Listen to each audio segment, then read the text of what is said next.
Hi viewers, tour BD channel আপনাদের স্বাগতম। আজ আমি আপনাদের সামনে নতুন লোকেশনে একটি ভিডিও নিয়ে এসেছি। আর এই এলাকাটি হলো বাংলাদেশের দক্ষিণাঞ্চলের চট্টগ্রাম শহরের দক্ষিণ পূর্ব দিকে বহদ্দারহাট থেকে 7 কিলোমিটার দক্ষিণ পূর্ব দিকে কালুরঘাট এলাকায়। কালুরঘাট ব্রিজ পার হয়ে অপর পার এসেছি। কালুরঘাট এলাকাটি হচ্ছে চট্টগ্রামের অংশে, ব্রিজটির সেতুটির নাম কালুরঘাট সেতু। চট্টগ্রাম অংশের নাম চান্দগাঁও থানা, আর অপর এপার হচ্ছে বোয়ালখালী পৌরসভা, বোয়ালখালী উপজেলা। বোয়ালখালী একটি পৌরসভা। আমি এই পৌরসভা এলাকা আছে, এদিক দিয়ে হেঁটে যাচ্ছি। এখানে সিএনজি স্টেশন। আমি ফেরি ঘাটে যাব, ফেরি পার হব ফেরিতে। আর আমি ওই সেতুর উপর দিয়ে হেঁটে এসেছি। সেতুটি বর্তমানে 3-in-1, আগে ছিল 2-in-1, অর্থাৎ সেই সেতুটিতে রেল লাইন ছিল এবং সড়ক যোগাযোগ মানে যান চলাচল ছিল সেতুর উপর দিয়ে। মানুষ ফাঁকে ফাঁকে হেঁটে যেত, কিন্তু এখন মানুষ হেঁটে যাওয়ার জন্য 2023 সালে নতুন করে ওয়াকওয়ে নির্মাণ পরিকল্পনা গ্রহণ করা এবং সেই ওয়াকওয়ে নির্মাণ হয়েছে। সেই বিষয়ে আমি একটা ভিডিও আপনাদের দেখাবো।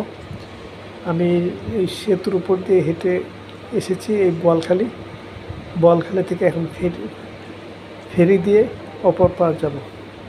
মানে আমার সকল এক্সপিরিয়েন্সটাই আপনাদের মাঝে শেয়ার করছি বাই টার্নস, পর্যায়ক্রমে। এখন আমি ফেরি পারাবার ভিডিওটা দিচ্ছি, পরবর্তীতে আরেকটা ভিডিও দিব যেটা আমি ওয়াকওয়ে দিয়ে এবং সেতুর উপর দিয়ে কীভাবে হেঁটে এসেছি সেটা দেখাবো।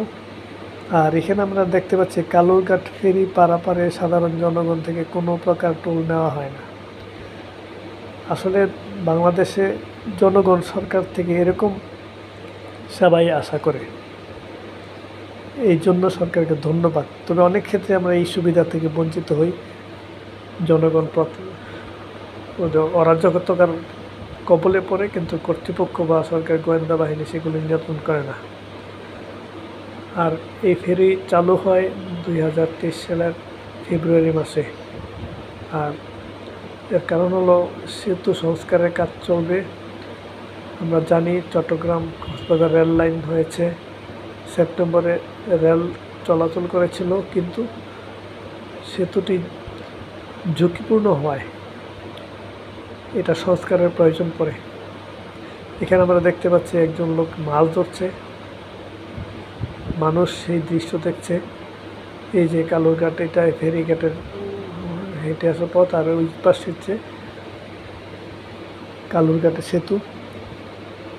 কালুরঘাট সেতু বাংলাদেশের অন্যান্য সেতুর চেয়ে একটু ভিন্ন, অর্থাৎ বৈচিত্র্যময় এই কারণে যে এই কালুরঘাট এলাকাটি 4-in-1 বলা যায়, বা 5-in-1ও বলা যাবে। কারণ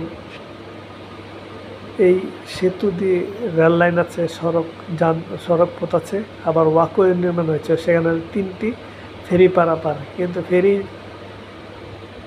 আসতে দেরি হলে মানুষ নৌকায় তো পারাপার হতে পারে। তার মানে এই নদীটি পার হওয়া যায় 5 উপায়ে, যেটা বাংলাদেশের অন্য কোনো সেতুর ক্ষেত্রে আমরা দেখতে পাই না। এই সেতুটি, এই কালুরঘাট সেতু নির্মিত হয় 1930 সালে। রেল সেতু নির্মিত হয়। তারপর দ্বিতীয় বিশ্বযুদ্ধ শুরু হওয়ার পর এটাতে যান চলাচলের জন্য সড়ক সেতু হিসাবে প্রয়োজনীয় ইঞ্জিনিয়ারিং প্ল্যান বাস্তবায়ন করা হয়। তারপর এটা আবার বন্ধ হয়ে যায় দ্বিতীয় বিশ্বযুদ্ধের পর। তারপর 1958 সাল থেকে এটা সড়ক সেতু হিসাবে যান চলাচলে উপযোগী করার জন্য কার্যক্রম গ্রহণ করা হয়, এবং 1962 সালে পুনরায় যান চলাচলের জন্য সড়ক সেতু হিসেবে এটা কাজ শুরু হয়। এই যে ফেরি চলে এসেছে, আমি এখন ফেরি পার হব অন্যান্য যাত্রীদের মতোই।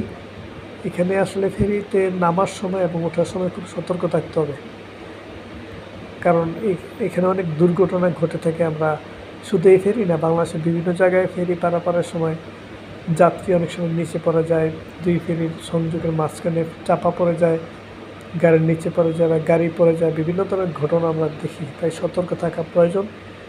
বি পেশেন্ট, ধৈর্যশীল হতে হবে, তাড়াহুড়োর প্রয়োজন নেই। তাই আমি দূর থেকে দেখছি, বেশ সুন্দর লাগছে। মোটরসাইকেলগুলো যেন একটা রেসের জন্য কে কার আগে নেমে দেখতে ভিডিও আমরা দেখতে পাচ্ছি, খুব সুন্দর লাগছে। আর